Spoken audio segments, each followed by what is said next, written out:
What's up, everyone? Back for another beer review, and today is Wednesday, which of course means it's time for another Western New York Wednesday here on the channel. And the beer I'm reviewing today once again comes from the Ellicottville Brewing Company, and they're out of Ellicottville, New York.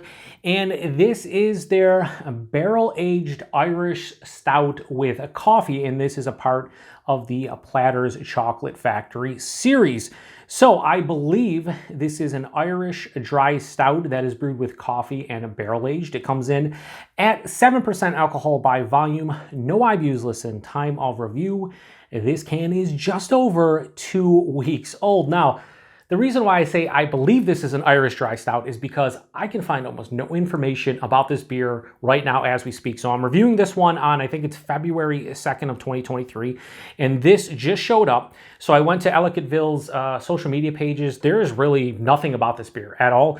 On Untappd, there's 2 check-ins. There's no information about it. So I am guessing that this is an Irish Dry Stout that is brewed with coffee and barrel-aged, and Platter's Chocolate Factory is actually like a candy, chocolate store that is literally like 7 or 8 minutes down the road from me. I grew up with Platter's chocolate here in North Tonawanda. Every Easter, my parents would get it for me, and I still eat it to this day. I actually was just there within the past week and had a small sundae. But yeah, so I don't know what the inspiration for this beer is from Platter's. Just as on the side it says inspired by the factory's famous confection. So I don't know if they're going for like a chocolate covered espresso bean, or if there's actually chocolate from Platter's in here. Know nothing about it, so we're going into this relatively blind. I just hope it's pretty good. Now I will say there's another beer that's very similar that Ellicottville owns. So Empire Brewing Company, Ellicottville bought out, I think it was like 2 or 3 years ago.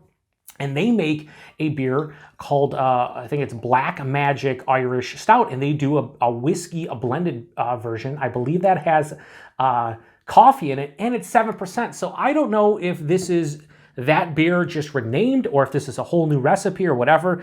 I guess they'll have more information probably in February, but as I'm reviewing it, I know nothing about this. So anyway, yeah, that poured out pretty much a dark brown. On camera, it's going to be pitch black. Here in person, it's definitely a deep dark brown, slight like root beer tinge at the bottom. Had about a finger of a, we'll say, tan colored head that is now dissipated to a thin film. Can't really see through it at all. Little bit of alcohol legs, but nothing that would indicate, a huge ABV, because it's only 7%. So let's get a nose.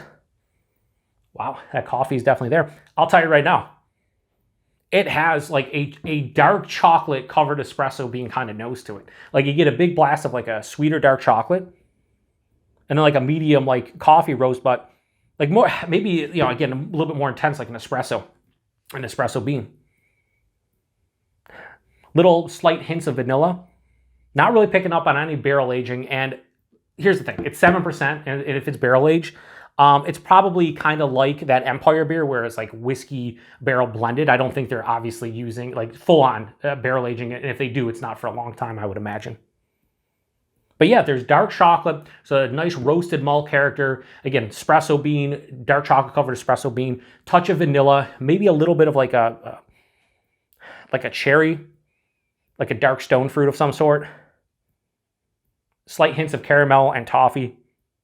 It smells pretty good. The coffee is noticeable, and considering this is just over 2 weeks old, it's pretty damn fresh. The coffee's in your face, so if you're looking for something that has a nice coffee character, this would be a beer definitely for you based on the aroma alone. Anyway, let's get into it. It smells pretty good. Cheers, everyone.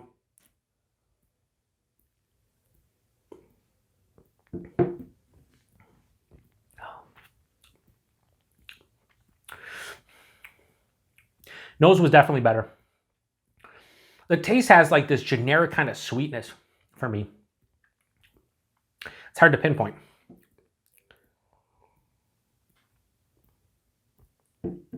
Body at 7%, it's like lower side of medium, approaching medium, maybe a bit thin, but fine. I think stylistically for a barrel-aged Irish Dry Stout with coffee, I'd like to see it full medium, so it's a little bit under for me.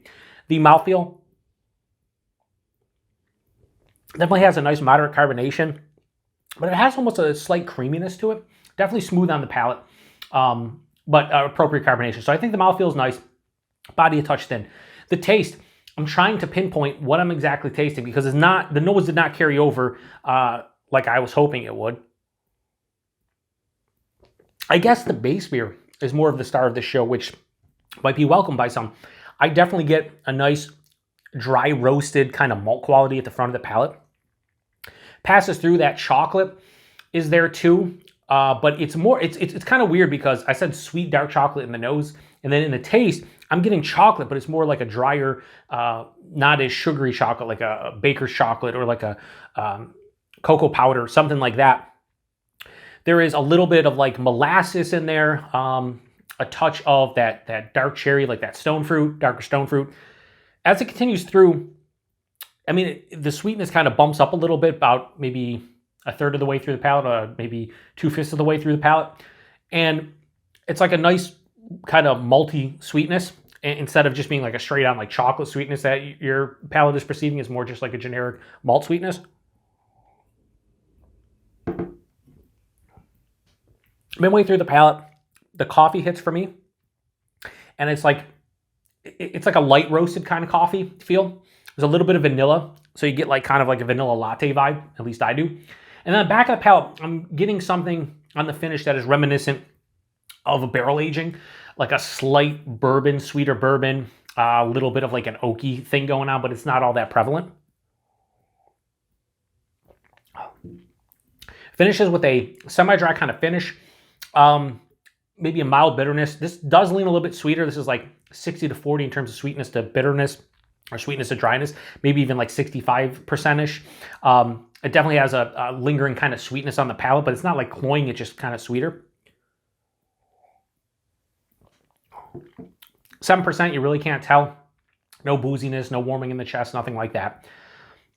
So the aroma was really good. The taste, damn solid. Pretty damn solid. The one thing I would like to see is the nose to carry over in this one. I think the coffee is well done in here because it's not overblown, and you do get the base beer, so that's nice. It's just, I say this in a lot of reviews, this isn't as cohesive and it doesn't blend together as well as I was hoping. It's kind of disjointed. You're getting different characteristics at different times that necessarily don't blend in with one another as well as they should. Like if this was like a barrel aged, or like if they exist, and I'm sure almost everything exists nowadays, but if there was like a bourbon dark chocolate covered espresso bean, like that's what I would like to see in the taste, because that's kind of what I was getting in the aroma. And here in the taste, it's not exactly like that. But it's not bad. It's pretty good. And I'm fine with it. And I also got to keep in mind, it's only 7% as far as the barrel aging. Again, I didn't think I'd get a huge barrel aging kind of presence, and I don't. I just wish I knew like a little bit more about this.